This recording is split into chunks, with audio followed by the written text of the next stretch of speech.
offensively, but across the board, kind of how do you see it now? Have you seen them kind of come together? You see more, closeness across the board. How does it help as you start having success? We obviously have more fun. Our kids are upbeat. Our kids have been working hard the whole year. So, we try to stress, have fun while you're working hard, if you could do such a thing. And we try to make it a great environment for our kids to be around. But at the same time, ultimately, wins are what make you happy. That's what drives the train. So whenever you're able to stack 2 Big Ten wins back-to-back like we did, obviously the attitude around the building's a lot more uplifting, a lot more encouraging, and I think the confidence levels continue to rise. Center, because the guys are wanting to be there more. I assume they're wanting to be there more. So that kind of help kind of draw that all together because they've got another things to do there all the time. Oh, absolutely it does. Okay. Absolutely it does. It's a place. You all seen it. It's remarkable. The kids actually want to be there. They want to hang out there. They want to fellowship together. So it's a great building, a great structure for us, and to me it's going to be great for the future as well. And I think. That's one of the pieces, in my opinion, that's helped mold this thing together so far. You sort of figured that. What happened? How do you think was going to work this year? We thought we knew what happened. It's just a matter of when we was going to try to start putting everything together and playing 4 quarters of football.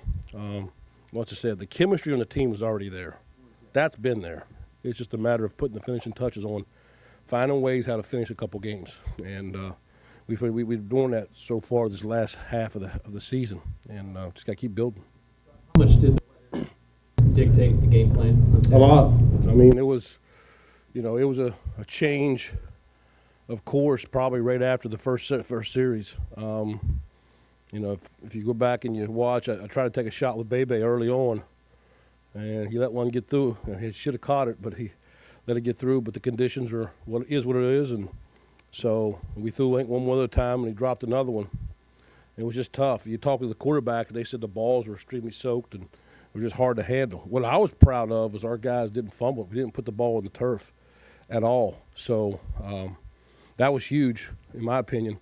And then obviously our offensive line being able to control the line of scrimmage was the most important thing.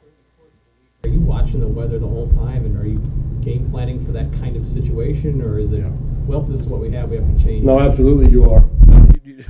You never know exactly what it is till you get into it and how bad it's going to be. During pregame, we thought, okay, if it stays like this, we'll be fine.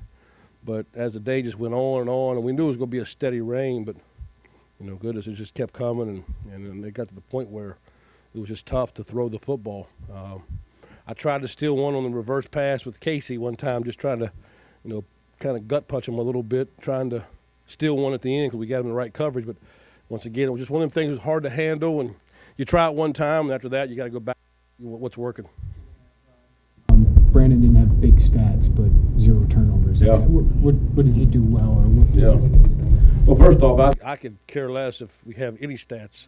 The most important stat is you win the football game, and whatever you do offensively to win the football game is what we do, whether we throw it 70 times or run it 70 times. So, our kids are selfless in that terms. But what he did well was he handled the football extremely well in wet conditions. He made a lot of good reads in the run game.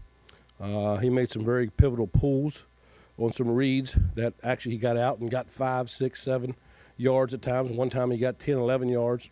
So he did a good job, in my opinion, of keeping them honest and making the defense play both sides of the football. That play at the beginning and at the start of the second half for him to run the ball, or did he do that on his own? Which one? The first play, when he kept. That was a read play. Mm-hmm. It's a read, so he's playing off the reaction of the defense, so he can either give it or he can pull it. So that was a good decision on his part to. Tight ends playing wide receiver. Yeah. Williams and Justice. How they do blocking wise? Really good. I thought Caleb did a tremendous job coming back in and giving us another physical presence. He's a big body guy out there, obviously, but he does a tremendous job on the perimeter. If you watch on Reggie's run, he completely runs a corner clean out of the end zone, and he just gives you that physical presence and a veteran that's been there, done that. So it's good to have him back. Because it seemed like teams are going to now what they do with Reggie, which is load the box on both of your guys now. Yeah, you only play with 11, though. I mean, there's only so many.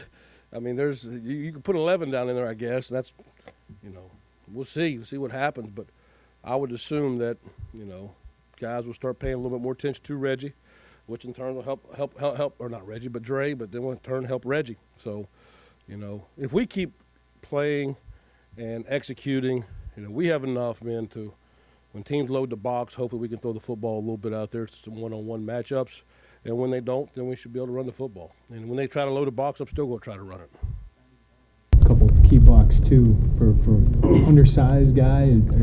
Is that what he's shown in practice, that he can be that kind of blocker? Yeah, he's a tough, gritty kid. I call him a kid. He's not a kid. I mean, I don't know how to do that. I don't know why I do that, but he's tough. He's just a guy that, to me, he gets it. He's a football player. He's solid. You tell him to run through that wall, he'll try to go run through the wall. He may ask you why he's got to run through that wall, but he's going to run through that wall. So, right? Because it felt like if you guys lost that game, it could have been one step forward with Wisconsin, 2 steps back with a loss to Purdue. Now you were able to build off that. How important was that one to get? I think every game's important. Why that was good was because, like you said, to play, I think, some good football off an emotional win that we had further elevates our kids' confidence. But I think it also shows the mental fortitude of where our kids are at right now, at the present day. They're tired of losing. They want to win, and they broke through a little bit against a quality opponent, and then you go on the road and play another quality opponent on the road in their house, and to be able to build on that, to me, is a testament to their fortitude as far as where they're at right now mentally and physically. But we got to keep. There's no time to settle. Obviously, we have a lot of work ahead of us, and I think our kids are hungry. Rated as by Power Football Focus as the best center last week. Just how impactful did you see him being just in that Purdue game? I thought he did a really good job. I didn't know that, but that's cool. Doug was reaching 2 eyes and 2-eye techniques all day long Saturday when we run some of our zone stuff, and that's hard to do. And he didn't get much help. He did it on his own. There's times we could help him, but when he can handle it on his own, what makes us that much better. So I thought he did a tremendous job. I thought our whole offensive line, in my opinion, controlled the game for the most part. And once again, I think our guys taking care of the ball and scoring at opportune times really put pressure on Purdue, because whenever the conditions are that adverse, boy, every time you score, that's pressure. You feel like, I got to score here. And if you don't score and the other team scores or you make a mistake, that's a lot of pressure you put on the team, particularly when it's tough to throw the football in them situations. Doug give you in the middle of that offensive line? What's that? What's Doug give you in the middle of that offensive line? What's his presence for your offense? Well, he knows everything as far as up front. He understands fronts. He understands how to get us in the right calls, how to ID the right people. He's the quarterback of that offensive line group right now, and so he's very cerebral. At the same time, Doug's will fight you. Doug's will give you everything he's got. He's scrappy. I think he's playing his best football of his career so far, and thank God I got him for another year. Confidence and everything. How big was that interception by Tony to take the pressure off of your offense, knowing you got a 2-score lead? Absolutely huge. It's absolutely, to me, that's what you want. You want your offense to play complementary football to your defense. Your defense to play complementary football to your offense and special teams, all three. And when you can do that, my Lord, does that not help you? You know what I mean? Particularly in a situation like that. So it was huge. Our defense has been playing lights out the last couple of weeks, and it helps our offense. With Rutgers, and you have to address not overlooking them at all with your guys. We don't need to overlook anybody. From where we're being and where we're going, we don't overlook anybody, and that won't be the case. I promise you in that building. Every game is a complete challenge to us, so the standard's not going to change in terms of that. Of that, but at the same time, this is the unit that. For whatever reason, they haven't won as many games, and I know they got some turmoil with the head coach change. But you look at them physically, I remember when we played them up there last year. They are as good as looking team as anybody we played in the Big Ten last year that we played. And I was shocked that how how their record was at the time. So same thing. There's a lot of those kids back. They're extremely athletic, extremely they'll do tons of things on defense. They're going to present a challenge to us. We got to make sure we go out and execute. Was that punt by Blake Hayes? Is that the most impressive punt you've seen during your time in coaching? Pretty neat, huh? I tell you what. No doubt, boomstick. He's boomstick and place the stick if you want me to. You know, he's tremendous. What a weapon it is, right? Particularly in a game like that when you got field conditions that are a mess, rain, tough, when you can flip the field and pin somebody down like that. That's huge. Huge for the defense, huge for your offense. Good question.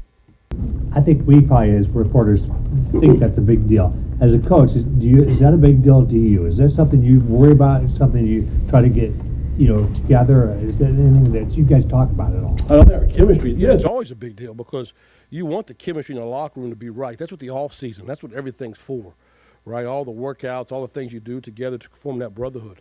What's important is the momentum. You know what I mean? When you start doing things and you see things happening, you get wins, the momentum starts to change. That's what, to me, you add that on to the chemistry, then you possibly got something rolling. Have to see the players having fun with the cannon and sliding in the mud and just having a little fun. That's what it's all about, man. That's what it's all about.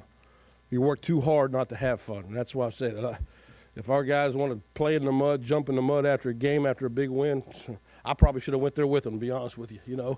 If I knew they was doing it, I'd have been there. But at the same time, that's what it's all about. It warms your heart to see that. And, I'm hoping we jump in the mud a lot more.